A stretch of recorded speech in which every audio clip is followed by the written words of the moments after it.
नमस्कार दोस्तों, स्वागत है आपका आज के मुख्य समाचारों में। यहां पर आपको देखने को मिलेंगे आज की तमाम बड़ी खबरें मुख्य समाचार ब्रेकिंग न्यूज अपडेट्स के रूप में। चलिए दोस्तों, जान लेते हैं आज की पहली बड़ी खबर। प्रधानमंत्री नरेंद्र मोदी ने दिया 51,000 लोगों को अपॉइंटमेंट लेटर, कहा रोजगार देना हमारी सबसे बड़ी प्राथमिकता। जी हां दोस्तों, प्रधानमंत्री नरेंद्र मोदी ने सोमवार को रोजगार मेले में वीडियो कॉन्फ्रेंसिंग के जरिए नवनियुक्त कर्मियों को 51,000 से अधिक अपॉइंटमेंट लेटर बांटे। इस अवसर पर प्रधानमंत्री ने नवनियुक्त कर्मियों को संबोधित भी किया। इस मौके पर पीएम मोदी ने कहा कि आजादी के इस अमृत काल में देश की आजादी की और देश के कोटि कोटि जनों के अमृत रक्षक बनने पर आप सबको बहुत बहुत बधाई। आज जिन युवाओं को नियुक्ति पत्र मिल रहा है वो देश की सेवा के साथ साथ देश के नागरिकों की रक्षा भी करेंगे, इसलिए एक तरह से आप इस अमृत काल के जन और अमृत रक्षक भी हैं। इसके बाद दोस्तों, अगली बड़ी खबर। कश्मीर से अलग होने के 4 साल बाद पहली बार वोट डालेंगे कारगिल के लोग। आम आदमी पार्टी ने भी उतारे उम्मीदवार। दोस्तों, जम्मू कश्मीर से अनुच्छेद 370 हटने और राज्य के पुनर्गठन के बाद केंद्र शासित प्रदेश लद्दाख के कारगिल में पहली बार चुनाव हो रहे हैं। लद्दाख ऑटोनोमस हिल डेवलपमेंट काउंसिल के इस चुनाव में कारगिल हिल काउंसिल की 26 सीटों के लिए 10 सितंबर को मतदान होना है। इसके लिए मंच सज चुका है। 26 सीटों से 88 उम्मीदवार मैदान में हैं। हिल काउंसिल की सत्ता के लिए भारतीय जनता पार्टी, बीजेपी, कांग्रेस और नेशनल कॉन्फ्रेंस के बीच त्रिकोणीय मुकाबला है। नेशनल कॉन्फ्रेंस के उम्मीदवार बतौर निर्दलीय चुनाव मैदान में है। वहीं दिल्ली और पंजाब की सत्ताधारी आम आदमी पार्टी ने भी 4 सीटों पर अपने उम्मीदवार उतारे हैं। आम आदमी पार्टी से मोहम्मद हुसैन पोयन सीट से चुनाव मैदान में है। इसके बाद दोस्तों, अगली बड़ी खबर। फ्रांस के स्कूलों में फुल बुर्के पर बैन लगेगा। फ्रांसीसी शिक्षा मंत्री बोले क्लासरूम में कपड़ों से न हो धर्म की पहचान, मुस्लिम समुदाय हुआ नाराज। जी हां दोस्तों, फ्रांस के सरकारी स्कूलों में लड़कियों के अबाया पहनने पर बैन लगाने का फैसला किया है। फ्रांस के शिक्षा मंत्री गैब्रियल अटोल ने टीवी चैनल TF1 को दिए एक इंटरव्यू के दौरान कहा कि हमने यह तय किया है कि सरकारी स्कूलों में अबाया नहीं पहनाया जाएगा। अबाया एक तरह का फुल बुर्का होता है। उन्होंने कहा कि जब आप क्लासरूम में जाएं तो आपके धार्मिक पहचान कपड़े देखकर तय नहीं होने चाहिए। यह कदम फ्रांसीसी स्कूलों में अबाया पहनने पर महीनों की बहस के बाद आया है, जहां महिलाओं के हिजाब पहनने पर लंबे समय से प्रतिबंध लगा हुआ है। इसके बाद दोस्तों, अगली बड़ी खबर। G20 समिट के लिए भारत आएंगे कनाडा के पीएम जस्टिस ट्रूडो, लेकिन इस बात पर जताई नाराजगी।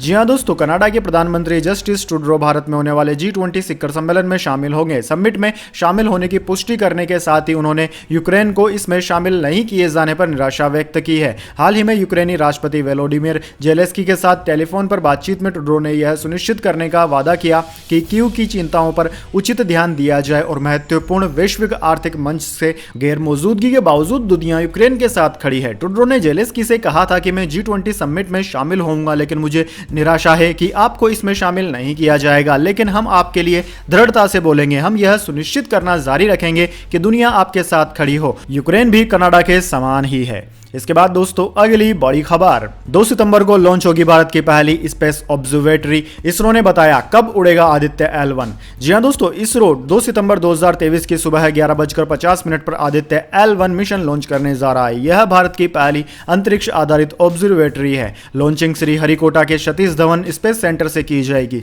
इस यात्रा के दौरान आदित्य L1 15 लाख किलोमीटर की यात्रा तय करेगा। यह चांद की दूरी से करीब 4 गुना ज्यादा है। लॉन्चिंग के लिए इस्तेमाल किया जा रहा PSLV XL रॉकेट, जिसका नंबर है PSLV C57 है। आदित्य अपनी यात्रा की शुरुआत लोअर अर्थ ऑर्बिट LEO से करेगा। इसके बाद यह धरती की गुरुत्वाकर्षण क्षेत्र यानी कि स्फीयर ऑफ इन्फ्लुएंस से बाहर जाएगा। फिर शुरू होगा क्रूज फेज। दोस्तों, यह थोड़ी लंबी चलेगी। इसके बाद इसे हेलो ऑर्बिट में डाला जाएगा, जहां पर L1 पॉइंट होता है। यह पॉइंट सूरज और धरती के बीच में स्थित होता है, लेकिन सूरज से धरती की दूरी की तुलना में मात्र 1% है। इस यात्रा में इसे 127 दिन लगने वाले हैं। दोस्तों, सूरज हमारा तारा है, उससे ही हमारे सौरमंडल को ऊर्जा यानी कि एनर्जी मिलती है। इसकी उम्र करीब 450 करोड़ साल मानी जा रही है।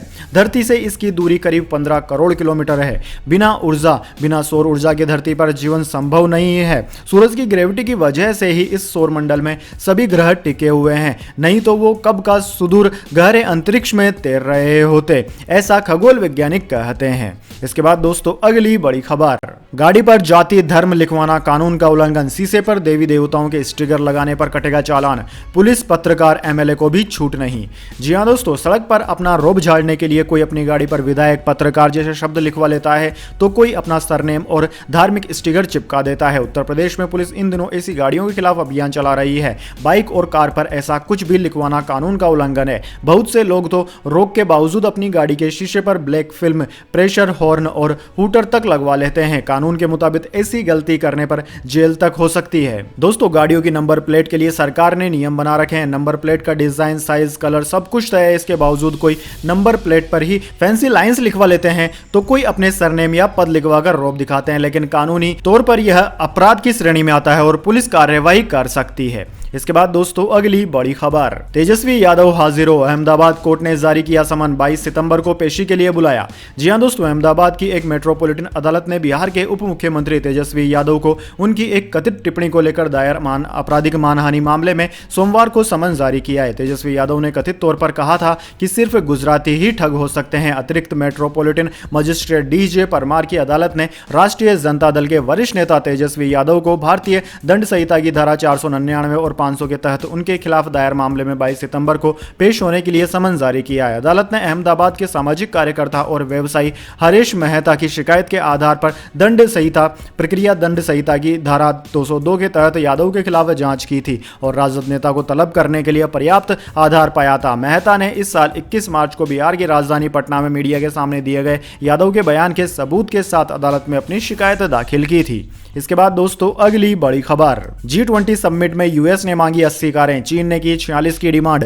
किस देश का काफिला कितना बड़ा है? दरअसल दोस्तों, अगले माह सितंबर में G20 देशों का शिखर सम्मेलन होने जा रहा है। G20 देशों के इस शिखर सम्मेलन को लेकर तैयारियां पूरे जोर शोर से चल रही है। 8 से 10 सितंबर तक आयोजित होने वाले इस सम्मेलन को लेकर दिल्ली पुलिस और सभी संबंधित सुरक्षा एजेंसियां फुल प्रूफ सिक्योरिटी इंतजाम भी करने में जुटी हुई है। 7 सितंबर को G20 देशों, यूरोपीय संघ और कई देशों के राष्ट्र अध्यक्ष नई दिल्ली पहुंच रहे हैं। इन सभी का ध्यान रखते हुए ट्रैफिक मूवमेंट को लेकर भी खास इंतजाम किए जा रहे हैं। ऐसे में इन देशों की ओर से अपने वाहनों को नई दिल्ली लाने का प्रस्ताव भी रखा गया है, जिसमें दिल्ली पुलिस ने वाहनों की संख्या में कुछ कटौती करने का अनुरोध भी किया है। इंडियन एक्सप्रेस में प्रकाशित रिपोर्ट के मुताबिक अमेरिका की ओर से 76 से 80 गाड़ियों को लाने का प्रस्ताव रखा गया था। वहीं चीन भी 46 वाहनों को लाने का प्रस्ताव दे चुका है। इसके अलावा दूसरे अन्य देशों की ओर से भी अपने वाहनों को दिल्ली लाने का प्रस्ताव दिया गया है। इसके साथ ही तुर्की, संयुक्त अरब अमीरात, फ्रांस और यूरोपीय संघ भी अपने वाहन यहां लाने का प्रस्ताव दे रहे हैं। ऐसे में इन वाहनों के काफिले की फुल प्रूफ सुरक्षा इंतजाम करने की बड़ी चुनौती भी दिल्ली पुलिस और सुरक्षा एजेंसियों के सामने रहेगी।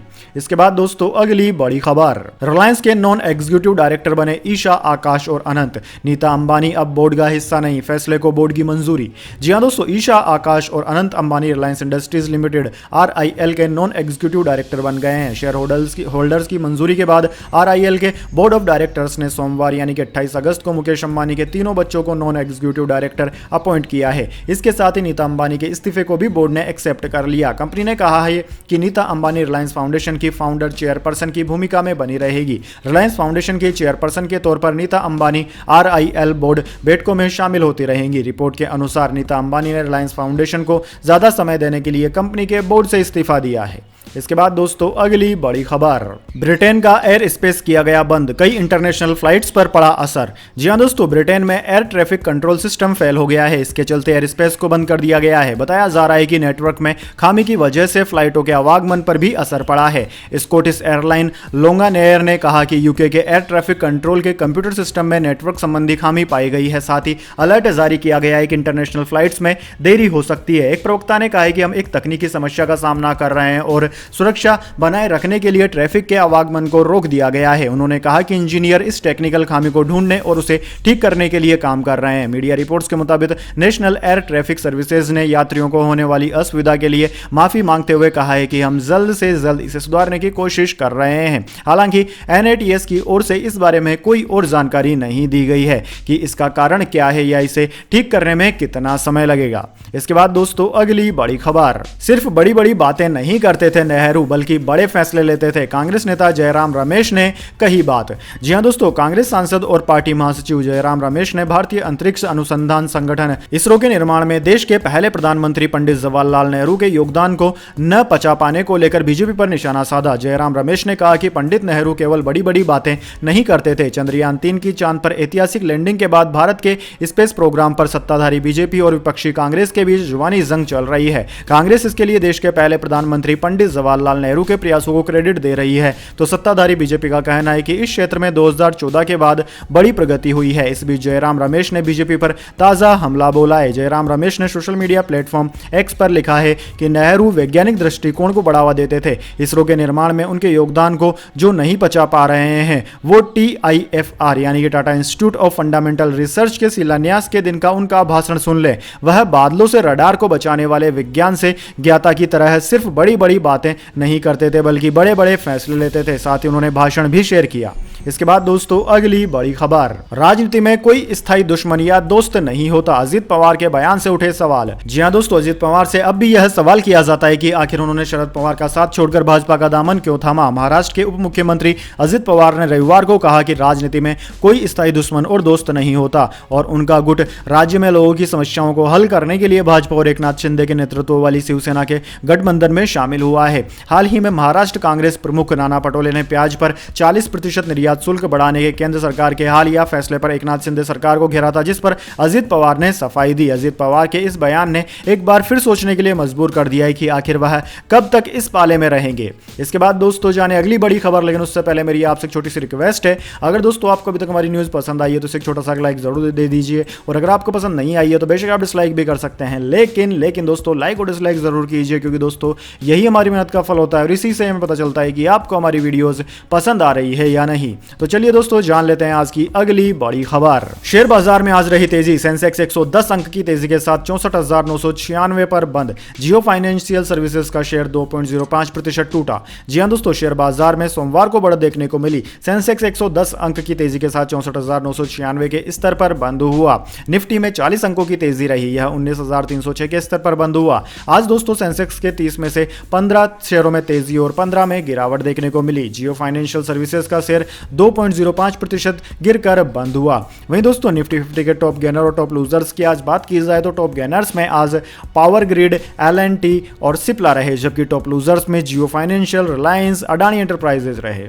इसके बाद दोस्तों अगली बड़ी खबर, गणेश चतुर्थी पर जियो एयर फाइबर लॉन्च होगा, इंश्योरेंस भी बेचेगी रिलायंस। 46वीं AGM में मुकेश अंबानी का ऐलान। जी हां दोस्तों, रिलायंस इंडस्ट्रीज 19 सितंबर यानी कि गणेश चतुर्थी पर जियो एयर फाइबर लॉन्च करेगी, यानी कि बिना वायर के फास्ट ब्रॉडबैंड मिल सकेगा। रिलायंस इंश्योरेंस बिजनेस भी उतारने वाली है। कंपनी के चेयरमैन मुकेश अंबानी ने 46वीं एनुअल जनरल मीटिंग में यह ऐलान किया। वहीं रिलायंस के बोर्ड में आकाश अंबानी, अनंत अंबानी और ईशा अंबानी को नॉन एग्जीक्यूटिव डायरेक्टर नियुक्त किया गया है। साथ ही मुकेश अंबानी अगले 5 साल तक रिलायंस के चेयरमैन और मैनेजिंग डायरेक्टर बने रहेंगे। नीता अंबानी ने बोर्ड से इस्तीफा दे दिया है। दोस्तों आपकी जानकारी के लिए बता दें, 19 सितंबर को गणेश चतुर्थी है और इसी दिन जियो एयर फाइबर को लॉन्च किया जाएगा। इसमें ऑप्टिकल फाइबर की जरूरत नहीं होगी। यह एक 5G वाईफाई सर्विस है। इसमें 1 गीगाबाइट्स प्रति सेकंड की हाई स्पीड इंटरनेट सर्विस मिलने की उम्मीद है।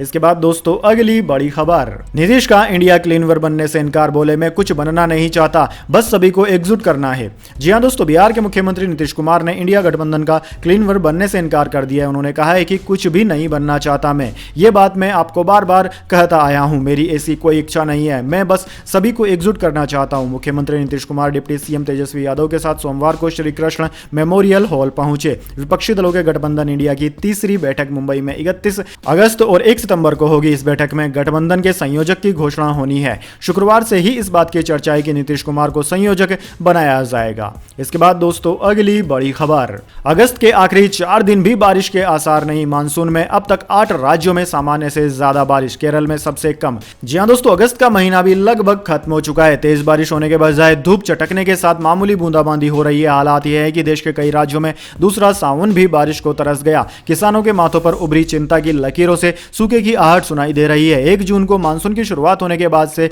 देश में सिर्फ 8 राज्य ऐसे हैं जहां सामान्य से ज्यादा बारिश हुई। इनमें जम्मू कश्मीर, हिमाचल प्रदेश, उत्तराखंड, हरियाणा, गुजरात, राजस्थान और तेलंगाना शामिल हैं। 21 राज्यों में सामान्य से कम वर्षा हुई है। 47% कम बारिश के साथ केरल इस लिस्ट में सबसे आगे हैं। इसके बाद मणिपुर 46% और झारखंड 36% के साथ तीसरे नंबर पर है। दोस्तों, मध्य प्रदेश में 11% कम बारिश के साथ इस सूची में इसका स्थान 15वें नंबर पर है। दोस्तों, कम बारिश की वजह से किसानों को काफी नुकसान का सामना उठाना पड़ रहा है। किसानों की धान की फसलें खेतों में ही सूखती जा रही है। इसके बाद दोस्तों, अगली बड़ी खबर, लीबिया की फॉरेन मिनिस्टर ने देश छोड़ा। इजरायली विदेश मंत्री से मुलाकात के बाद सस्पेंड हुई थी। देश में हिंसक प्रदर्शन जारी। जी हां दोस्तों, लीबिया की फॉरेन मिनिस्टर नाजला मोगोश ने रविवार रात देश छोड़ दिया। नाजला ने शनिवार को माना था कि पिछले हफ्ते रोम में उन्होंने इजरायल के विदेश मंत्री एली होएन से सीक्रेट मुलाकात की थी। इसके बाद देश में नाजला के खिलाफ जबरदस्त विरोध प्रदर्शन और हिंसा हुई। सोमवार को प्रधानमंत्री अब्दुल हामिद ने नाजला को पद से हटा दिया और उनके खिलाफ जांच के आदेश दिए। लीबिया अरब वर्ल्ड का हिस्सा है और फिलिस्तीन का साथ देता है। लीबियाई इजराइल को दुश्मन देश मानते हैं। पिछले हफ्ते रोम में फॉरेन मिनिस्टर्स की एक कॉन्फ्रेंस हुई थी। इसमें लीबिया की फॉरेन मिनिस्टर नाजला मोगोश और इजरायली विदेश मंत्री एली कोहेन भी शामिल हुए थे। इटालियन मीडिया में यह खबर लीक हो गई कि कोहेन और नाजला ने आपसी सहयोग के रास्ते तलाशने की शुरुआत कर दी है। इसके बाद दोस्तों, अगली बड़ी खबर, चंद्रयान 3 की लैंडिंग हो गई, लेकिन भारत की कामयाबी से चीनी अखबार को लग गई मिर्ची। फिर कही ऐसी बात। जी हां दोस्तों, भारत की चंद्रयान 3 की चांद के दक्षिणी ध्रुव पर सॉफ्ट लैंडिंग ने पूरी दुनिया के लिए नया इतिहास बना दिया है। ऐसा पहली बार है जब कोई देश चंद्रमा के दक्षिणी ध्रुव तक पहुंचा हो। इसी के साथ भारत चांद पर पहुंचने वाला विश्व का चौथा देश भी बन गया है। भारत से पहले अमेरिका, सोवियत संघ और चीन भी चांद पर सॉफ्ट लैंडिंग कर चुका है। चंद्रयान 3 की सफलता के बाद ग्लोबल मीडिया में भारत की काफी सराहना की जा रही है। हालांकि स्पेस में भारत की सफलता चीनी मीडिया के गले जरूर नहीं उतर रही। चीनी मीडिया किसी न किसी तरह चंद्रयान की सफलता के पीछे छुपी कमियां गिनाने में लगा हुआ है। हाल ही में चीन की सत्ताधारी कम्युनिस्ट पार्टी का मुखपत्र माने जाने वाले अखबार ग्लोबल टाइम्स में आर्टिकल छपा है, जिसमें वैश्विक अंतरिक्ष अर्थव्यवस्था में भारत और चीन की तुलना करते हुए भारत को कमतर बताने की कोशिश की गई है। आर्टिकल में कहा गया है कि चंद्रयान 3 की लैंडिंग इसलिए भी खास है क्योंकि यह भारत के प्रधानमंत्री मोदी के मेक इन इंडिया कैंपेन से भी जुड़ी हुई है। नरेंद्र मोदी सरकार का सपना दुनिया में भारत को टेक्नोलॉजी के मामले में, इनोवेशन के मामले में अहम योगदान का केंद्र बनाना है। नरेंद्र मोदी सरकार को उम्मीद है कि इस तरह स्पेस मिशन की सफलताओं के जरिए भारत का मैन्युफैक्चरिंग सेक्टर आगे बढ़ेगा, साथ ही देश की अर्थव्यवस्था को भी फायदा मिलेगा। लेकिन चाइना के अखबार का दावा है कि ऐसा नहीं होगा। इसके बाद दोस्तों, अगली बड़ी खबर, 11 साल में सिर्फ 16 महीने जेल में रहा अमरमणि, बाकी वक्त पत्नी के साथ बीआरडी में भर्ती रहा। एमपी एमएलए कोर्ट ने पूछा आखिर कौन सी बीमारी है। जी हां दोस्तों, मधुमिता शुक्ला हत्याकांड में उम्र कैद की सजा से रिहाई के बावजूद पूर्व मंत्री अमरमणि त्रिपाठी की मुश्किलें कम होती नजर नहीं आ रही है। अब सवाल उठने लगे हैं कि आखिर ऐसी कौन सी बीमारी है जिसकी वजह से सजा का ज्यादातर समय बीआरडी मेडिकल कॉलेज में बीता। इस पर बस्ती एमपी एमएलए कोर्ट ने भी गोरखपुर सीएमओ से रिपोर्ट मांगी है। इसी बीच अमरमणि के जेल में सजा काटने को लेकर चौंकाने वाली जानकारी सामने आई है। दरअसल दोस्तों, हरिद्वार जेल में सजा काट रहे अमरमणि को मार्च 2012 और पत्नी मधुमणि को दिसंबर 2008 में गोरखपुर लाया गया था। गोरखपुर में 11 साल 5 महीने की सजा के दौरान अमरमणि ने केवल 16 महीने ही जेल में काटे। उनका बाकी समय बीआरडी मेडिकल कॉलेज के प्राइवेट वार्ड में बीता। इसके बाद दोस्तों, अगली बड़ी खबर, ताइवान में राष्ट्रपति चुनाव लड़ेंगे फॉक्सकॉन कंपनी के फाउंडर टेरी गो बोले ताइवान को यूक्रेन नहीं बनने दूंगा, जीता तो 50 साल शांति रहेगी। जी हां दोस्तों, दुनिया की सबसे बड़ी इलेक्ट्रॉनिक मैन्युफैक्चरिंग कंपनी फॉक्सकॉन के फाउंडर टेरी गो ताइवान का राष्ट्रपति बनने के लिए चुनाव लड़ेंगे। सोमवार को उन्होंने निर्दलीय उम्मीदवार के तौर पर अपनी दावेदारी पेश की। यह राष्ट्रपति पद के उम्मीदवार के तौर पर उनकी दूसरी बिड है। इससे पहले उन्होंने साल 2019 में फॉक्सकॉन के चीफ पद छोड़कर ताइवान की विपक्षी पार्टी केएमटी का राष्ट्रपति उम्मीदवार बनने की पेशकश की थी। हालांकि पार्टी ने उनकी बजाय किसी और को चुना। ताइवान में केएमटी को चीन की करीबी पार्टी माना जाता है। दोस्तों, गो को निर्दलीय उम्मीदवार बनने के लिए 2 नवंबर तक 3 लाख वोटरों के सिग्नेचर की जरूरत होगी। गो कुछ हफ्ते से ताइवान के दौरे पर हैं। कैंपेन के दौरान उन्होंने कहा कि सत्ताधारी पार्टी के रूल में ताइवान जंग की तरफ बढ़ता जा रहा है। इनकी पॉलिसी गलतियों से भरी पड़ी है। इसके बाद दोस्तों, अगली बड़ी खबर, इंटरनेशनल वॉर गेम में भारत का मिग 29 शामिल। मिस्र में 21 दिन तक चलेगा ब्राइट स्टार युद्धाभ्यास। अमेरिका, साउदी सऊदी, ग्रीस भी शामिल है। जी हाँ दोस्तों, भारतीय वायुसेना के 5 MiG-29 लड़ाकू विमान मिस्र में हो रहे इंटरनेशनल वॉर गेम में हिस्सा ले रहे हैं। 21 दिन तक होने वाले तीनों सेनाओं के संयुक्त युद्धाभ्यास को ब्राइट स्टार नाम दिया गया है। MiG-29 के अलावा भारत के 6 ट्रांसपोर्ट एयरक्राफ्ट और 150 स्पेशल फोर्सेस के जवानों का ग्रुप मिस्र की राजधानी काहिरा में हो रहे युद्धाभ्यास में शामिल हुआ है। भारत पहली बार इस ट्राई सर्विस एक्सरसाइज में हिस्सा ले रहा है। मेजबान देश मिस्र और भारत के अलावा इस एक्सरसाइज में अमेरिका, सऊदी, ग्रीस और कतर भी शामिल है। वायुसेना ने बताया कि भारत की तरफ से युद्धाभ्यास में शामिल ले रहे ट्रांसपोर्ट एयरक्राफ्ट में 2IL-78, 2C-130 और 2C-17 एयरक्राफ्ट भी शामिल हैं। इसके बाद दोस्तों अगली बड़ी खबर, सबसे तेज 450 करोड़ रुपए कमाने वाली फिल्म बनी गदर 2। 17वें दिन कमाई 16 करोड़ रुपए, 40 करोड़ रहा ड्रीम गर्ल 2 का वीकेंड कलेक्शन। जी हां दोस्तों, सनी देओल की फिल्म गदर 2 ने रिलीज के 17वें दिन एक और रिकॉर्ड बनाया है। रविवार को इस फिल्म ने 16.10 करोड़ का बिजनेस किया। इसके साथ ही यह इंडियन बॉक्स ऑफिस पर सबसे तेज 450 करोड़ कमाने वाली फिल्म बन गई है। फिल्म का टोटल कलेक्शन अब 456 करोड़ रुपए हो चुका है। इससे पहले शाहरुख खान की पठान ने 18 दिन में यह कारनामा किया था। वहीं दोस्तों बाहुबली 2 के हिंदी वर्जन को इंडियन बॉक्स ऑफिस पर 450 करोड़ रुपए का बिजनेस करने में 20 दिन लगे थे। गदर 2 ने सिर्फ 17 दिनों में ही 456 करोड़ की कमाई कर ली है। ट्रेंड एनालिस्ट का मानना था कि ड्रीम गर्ल 2 के रिलीज होने के बाद तीसरे हफ्ते में गदर 2 की कमाई धीमी हो जाएगी, पर ऐसा नहीं हुआ। भले ही शुक्रवार को इसकी कमाई में गिरावट आई, पर शनिवार और रविवार को इसने फिर से कमाई के नए रिकॉर्ड बनाए। गदर 2 ने अपने तीसरे वीकेंड पर 36.95 करोड़ का बिजनेस किया, जो अपने आप में एक रिकॉर्ड है। तो दोस्तों यह थी आज की तमाम बड़ी खबरें। इसके बाद दोस्तों बारी आती है आज के माइंड क्यूज क्वेश्चन की। जी हां दोस्तों, एक आसान से सवाल का जवाब देकर आप जीत सकते हैं एक अमेजिंग सरप्राइज गिफ्ट हमारे यूट्यूब चैनल की ओर से। तो दोस्तों आज का सवाल आपकी स्क्रीन पर आ चुका है। क्षेत्रफल की दृष्टि से दुनिया का सबसे बड़ा देश कौन सा है? जी हां दोस्तों, अगर आप जानते हैं कि एरिया वाइज यानी कि क्षेत्रफल की दृष्टि से दुनिया का सबसे बड़ा देश कौन सा है, तो जल्दी से अपना उत्तर कमेंट बॉक्स में लिख दीजिए। अगर दोस्तों आपका जवाब होता है एकदम सही और आप चुन जाते हैं लकी विजेता के रूप में, तो आपको मिल सकता है एक अमेजिंग सरप्राइज गिफ्ट हमारे यूट्यूब चैनल की ओर से। तो दोस्तों जल्दी से अपना उत्तर कमेंट बॉक्स में लिख दीजिए, वीडियो को लाइक कर लीजिए और चैनल को सब्सक्राइब करके बेल आइकन भी दबा लीजिए। धन्यवाद। वंदे मातरम। जय हिंद, जय भारत।